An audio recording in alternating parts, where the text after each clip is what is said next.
घर का भेद। दो सांप। पंचतंत्र की कहानी। एक नगर में देवशक्ति नाम का राजा रहता था। उसके पुत्र के पेट में एक सांप चला गया था। उस सांप ने वहीं अपना बिल बना लिया था। पेट में बैठे सांप के कारण उसके शरीर का प्रतिदिन क्षय होता जा रहा था। बहुत उपचार करने के बाद भी जब स्वास्थ्य में कोई सुधार न हुआ तो अत्यंत निराश होकर राजपुत्र अपने राज्य से बहुत दूर दूसरे प्रदेश में चला गया और वहां सामान्य भिखारी की तरह मंदिर में रहने लगा। उस प्रदेश के राजा बलि की दो नौजवान लड़कियां थीं।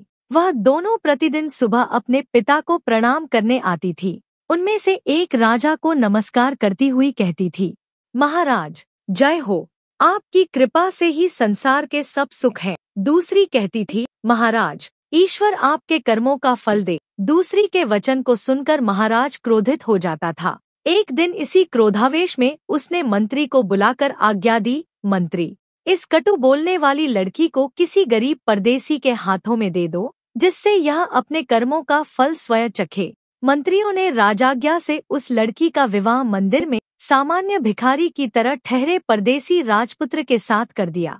राजकुमारी ने उसे ही अपना पति मानकर सेवा की। दोनों ने उस देश को छोड़ दिया। थोड़ी दूर जाने पर वे एक तालाब के किनारे ठहरे। वहां राजपुत्र को छोड़कर उसकी पत्नी पास के गांव से घी तेलन आदि सौदा लेने गई। सौदा लेकर जब वह वापस आ रही थी तब उसने देखा कि उसका पति तालाब से कुछ दूरी पर एक सांप के बिल के पास सो रहा है। उसके मुख से एक फनियल सांप बाहर निकलकर हवा खा रहा था। एक दूसरा सांप भी अपने बिल से निकलकर फन फैलाए वहीं बैठा था। दोनों में बातचीत हो रही थी। बिल वाला सांप पेट वाले सांप से कह रहा था, दुष्ट, तू इतने सर्वांग सुंदर राजकुमार का जीवन क्यों नष्ट कर रहा है। पेट वाला सांप बोला, तू भी तो इस बिल में पड़े स्वर्णकलश को दूषित कर रहा है। बिल वाला सांप बोला, तो क्या तू समझता है कि तुझे पेट से निकालने की दवा किसी को भी मालूम नहीं।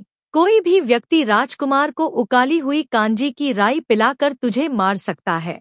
पेट वाला सांप बोला, तुझे भी तो गर्म तेल डालकर कोई भी मार सकता है। इस तरह दोनों ने एक दूसरे का भेद खोल दिया। राजकन्या ने दोनों की बातें सुन ली थी। उसने उनकी बताई विधियों से ही दोनों का नाश कर दिया। उसका पति भी निरोग हो गया और बिल में से स्वर्ण भरा कलश पाकर गरीबी भी दूर हो गई। तब दोनों अपने देश को चल दिए। राजपुत्र के माता पिता दोनों ने उनका स्वागत किया।